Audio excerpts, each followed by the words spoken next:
Lenora. Lenora is different from others. Years of perfect stitching experience.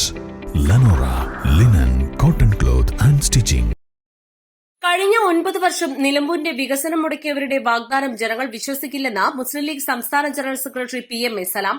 Pinarayi ഭരണത്തിന് നിലമ്പൂർ തിരിച്ചടി നൽകുമെന്നും അദ്ദേഹം പറഞ്ഞു. UDF സ്ഥാനാർത്ഥി ആര്യടൻ ഷൌക്കത്തിന്റെ രണ്ടാം ഘട്ട പഞ്ചായത്ത് പര്യടനം വഴിക്കടവ് കാരക്കോട് ഉദ്ഘാടനം ചെയ്യുകയായിരുന്നു അദ്ദേഹം.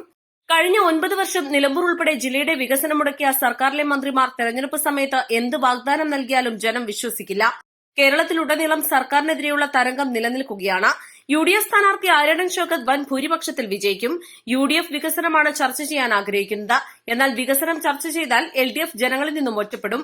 അതിനെ മറികടക്കാനാണ് ജമാഅത്ത് ഇസ്ലാമിയെക്കുറിച്ചും PDPയെക്കുറിച്ചും ചർച്ച നടത്തുന്നത്. ജനജീവിതം ഇത്ര ദുസ്സഹമാക്കിയ സർക്കാർ കേരള ചരിത്രത്തിൽ ഉണ്ടായിട്ടില്ലെന്നും PMA സലാം പറഞ്ഞു. UDF പഞ്ചായത്ത് ചെയർമാൻ സെയ്തലവി വാളശ്ശേരി അധ്യക്ഷത വഹിച്ചു. ഫ്രാൻസിസ് ജോർജ് MP, MLA മാരായ MKM Ashraf, Anwar Sadath, TJ Vinod, DCC president VS Joy, Ajay Tharayil, Ahammed Saju, Babu Thoppil, Sunil Manalppadam, Sajid Babu, Machingal കുഞ്ഞു, KT അഷ്റഫ്, അഷ്റഫ് കോക്കൂർ, VK ഉസ്മാൻ എന്നിവർ സംസാരിച്ചു. East light Edakkara.